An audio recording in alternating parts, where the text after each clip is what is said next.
Rajesh law centre में आप लोगों का स्वागत है। आज हम लोग चर्चा करेंगे सिविल प्रक्रिया संहिता के अंतर्गत, यानी जब कोई दीवानी मुकदमा चल रहा हो, जिसको सिविल मुकदमा भी कहते हैं, ऐसे कार्रवाई के दौरान कब किसी व्यक्ति को गिरफ्तारी से छूट दिया गया, उन्हें अरेस्ट नहीं किया जाएगा, कब किसी व्यक्ति को कोर्ट में व्यक्तिगत तौर से हाजिरी से भी छूट दिया जाएगा। यानी दो चीजें आपको ध्यान रखना है। सिविल मुकदमे के दौरान सिविल कार्रवाई के जो पक्षकार हैं, ये दीवानी मामले के जो पक्षकार हैं, जो पार्टीज हैं, उन्हें कब गिरफ्तारी से छूट मिला हुआ है और कब उन्हें खुद कोर्ट में व्यक्तिगत तौर से हाजिर होने से भी छूट मिला हुआ है। इसी को मैंने यहाँ पे समझाया है, दो पार्ट में डिवाइड किया हूं, गिरफ्तारी से छूट और हाजिरी से छूट। गिरफ्तारी से छूट और हाजिरी से छूट, जो इसके प्रमुख प्रोविजन है उनको मैंने यहाँ लिस्टेड किया है। गिरफ्तारी से छूट कितनी धाराओं में दी गई है? धारा 56, धारा 135, धारा 81, धारा 135। 4 धाराओं में 4 लोगों को गिरफ्तारी से छूट है। कुछ पर्पज के लिए, कुछ उद्देश्य के लिए सिविल मुकदमे में 4 लोगों को गिरफ्तार नहीं किया जाएगा, गिरफ्तारी से छूट दे दिया गया। ठीक, और ये 3 लोग हैं हाजिरी से छूट। इन 3 लोगों को व्यक्तिगत तौर से कोर्ट में हाजिर होने से छूट दिया गया। तो ये कौन कौन सी दशाएं हैं, इसका भी मैं एक करके जिक्र करूंगा धाराओं का, और इन चारों का भी मैं जो है एक एक करके जिक्र कर ले रहा हूं। तो आइए सबसे पहले हम लोग धारा 56 पे जिक्र करते हैं कि 56 में किस प्रकार की छूट दी गई है। एक बात मैं बता दूं, हेडिंग को देख के बहुत कुछ आप नहीं समझ सकते, ठीक है। थोड़ी बहुत बातें तो आप समझ जाएंगे, लेकिन सब कुछ नहीं समझ पाएंगे, क्योंकि बहुत सी बातें अंदर हैं जो बताने पे ही समझ में आएंगी। इसके अलावा देखिए, आप देखेंगे सीपीसी पे हमारे और भी वीडियो चैनल पे पड़े हुए हैं, संपूर्ण सीपीसी का वर्गीकरण, डिक्री की परिभाषा, डिक्री आदेश में अंतर क्या है, सारे वीडियो चैनल पे पड़े हुए हैं, आप वहां से जा करके देख सकते हैं। साथ ही साथ हमारे यहाँ पीसीएसजे, एपीओ, एचजीएस की तैयारी भी कराई जाती है। ये सुविधा ऑनलाइन और ऑफलाइन दोनों प्रकार से उपलब्ध है। अतः जिस किसी बच्चे को क्लास ज्वाइन करना है तैयारी के सिलसिले में, वो इस दिए गए नंबर पे संपर्क करके अपनी सुविधा अनुसार क्लास ज्वाइन कर सकता है। आइए हम लोग देखते हैं गिरफ्तारी से छूट में सबसे पहले लिखा है डिक्री के निष्पादन में किसी महिला को गिरफ्तारी से छूट है। देखिए ये कंडीशन धारा 56 कहती है सीपीसी की कि अगर डिक्री के निष्पादन में जो महिला को गिरफ्तारी से छूट दिया गया है, वो केवल तब होगा जब वो डिक्री का जो एग्जीक्यूशन होना है वो धन की हो। किसकी हो? धन की राशि हो। यानी जरा समझिएगा, ये अदालत है, ये अदालत में दृष्टांत के माध्यम से समझा रहा हूं। जिसको नहीं कुछ समझ में आता है उसके लिए वीडियो है, जिसको समझ में आ गया तो कहेगा बकवास कर रहे हैं, क्या बता रहे हैं। ये वादी है का, ये खा प्रतिवादी का ने 1 लाख रुपए का दावा किया था खा से कि साहब मेरा 1 लाख रुपया कर्ज लिए हैं, वापस नहीं कर रहे हैं, तो दिलवा दीजिए। तो का ने 1 लाख रुपया वापसी का मुकदमा खा के खिलाफ फाइल किया। ठीक है, ये खा कौन है? एक महिला है, फाइल किया। का के पक्ष में ये साबित हो गया कि खा ने 1 लाख रुपया लिया था, अतः कोर्ट ने 1 लाख रुपया जो भी ब्याज वगैरह बनेगा उसके सहित देने का आदेश फाइल कर दिया। तो डिक्री किसके पक्ष में हो गई? का के पक्ष में 1 लाख रुपए की डिक्री हो गई। ये डिक्री किस बात की? ये डिक्री धन संबंधी मामले को लेकर है।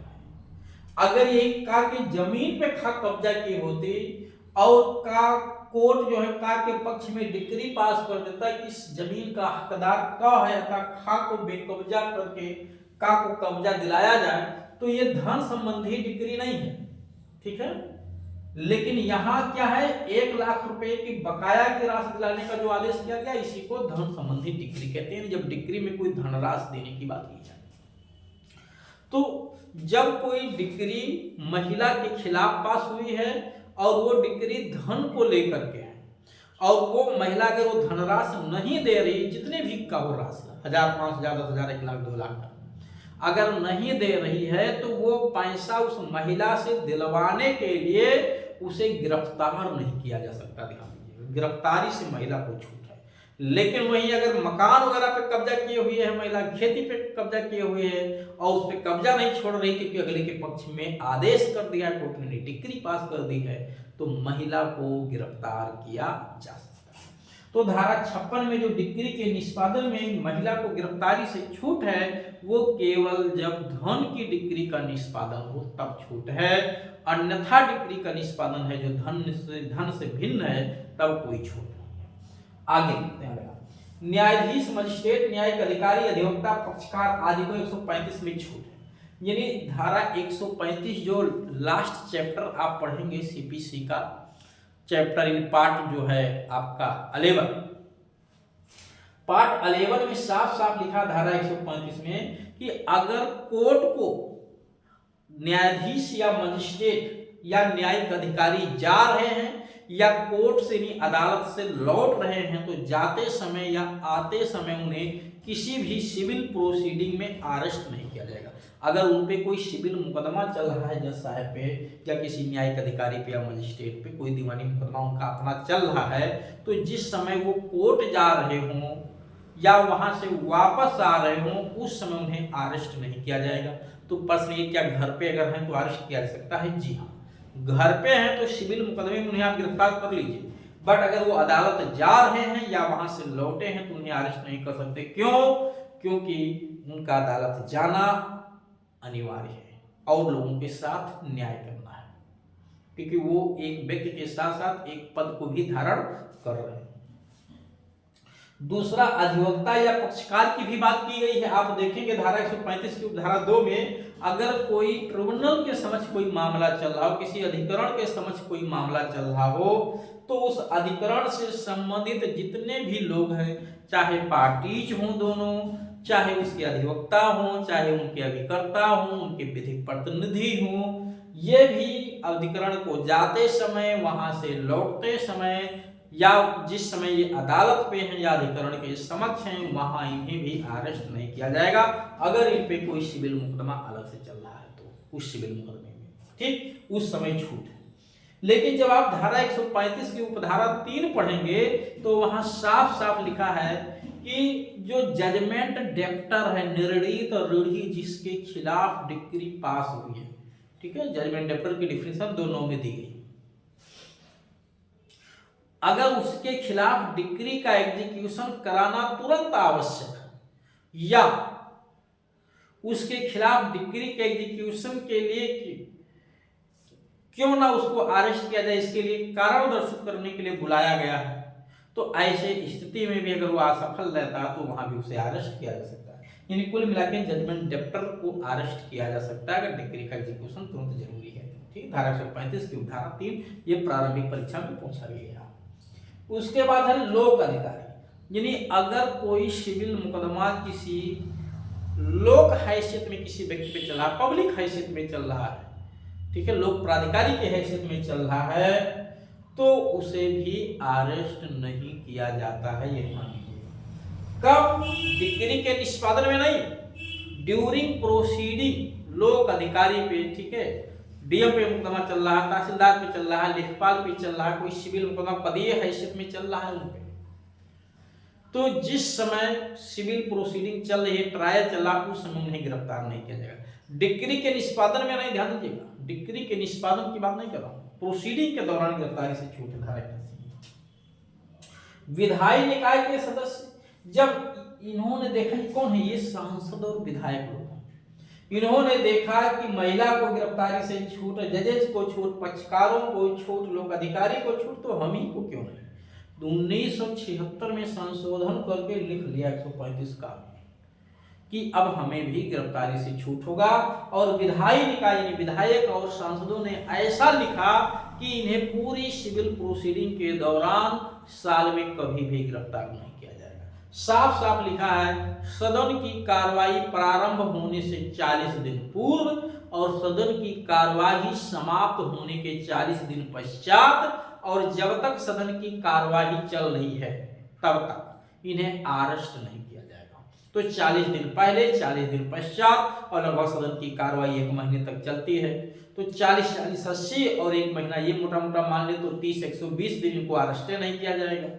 3 बार सदन की प्रोसीडिंग लगभग साल में बुलाई जा रही है सामान्यतः। एक शुरू में साल के जिसको बजट सत्र कहते हैं फरवरी मार्च में बुलाया जाता है, उसके बाद गर्मी में एक सत्र बुलाया जाता है जिसको ग्रीष्मकालीन सत्र कहते हैं, ठीक है, जो लगभग मई जून के महीने में होता है, और एक लास्ट में सत्र बुलाया जाता है साल के ठंड के मौसम में जिसको विंटर सेशन या शीतकालीन सत्र कहते हैं, जो नवंबर और दिसंबर में बुलाया जाता है।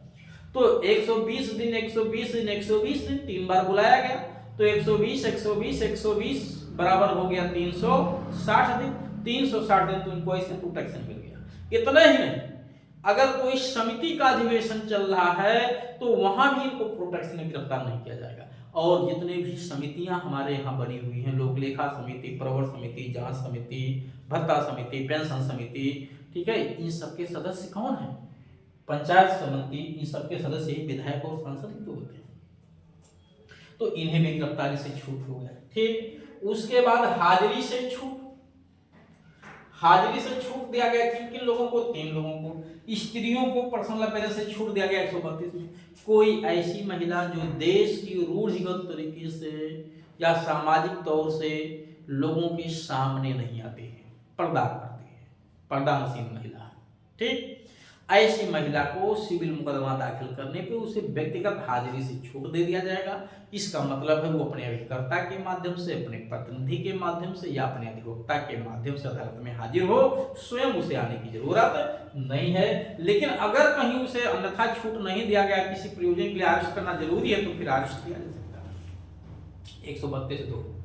उसके बाद लोक अधिकारी को, यानी जब किसी लोक अधिकारी पे कोई सिविल मुकदमा उसकी पदीय हैसियत में चलाया जा रहा हो तो ट्रायल के दौरान उसे पर्सनल अपीयरेंस से छूट दिया गया है। ध्यान दीजिएगा, उसको खुद नहीं बुलाया जाएगा, पर्सनल अपीयरेंस से छूट दिया गया।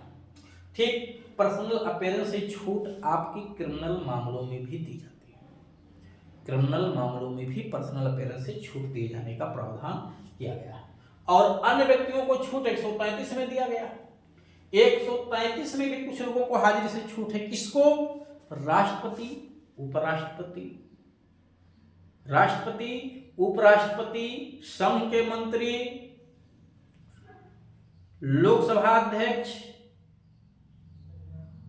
और इसी तरह से राज्यों में राज्यपाल, प्रशासक, विधानसभा अध्यक्ष, विधान परिषद के मेंबर हैं तो वो भी, हाई कोर्ट के जजेस, जितने मंत्री हैं इन सबको छूट दिया गया। साथ ही साथ जो भूतपूर्व भारतीय रूलर रहे हैं, शासक रहे, उनको भी छूट दिया गया। वो लास्ट क्लास में लिखा है, 135 में लास्ट में लिखा, जिसपे धारा 57 खा लागू होती है। तो इस तरह से ऐसे व्यक्तियों को व्यक्तिगत हाजिरी से छूट दिया गया है, इन लोगों को गिरफ्तारी से छूट दिया गया। ये पूरे सीपीसी का एक चार्ट बनाकर मैंने आपको समझा दिया। उम्मीद है कि आप लोगों को समझ में आया। अगर कहीं कोई बात छूट गई होगी किसी अथॉरिटी की तो आप लोग अलग से देख लीजिए।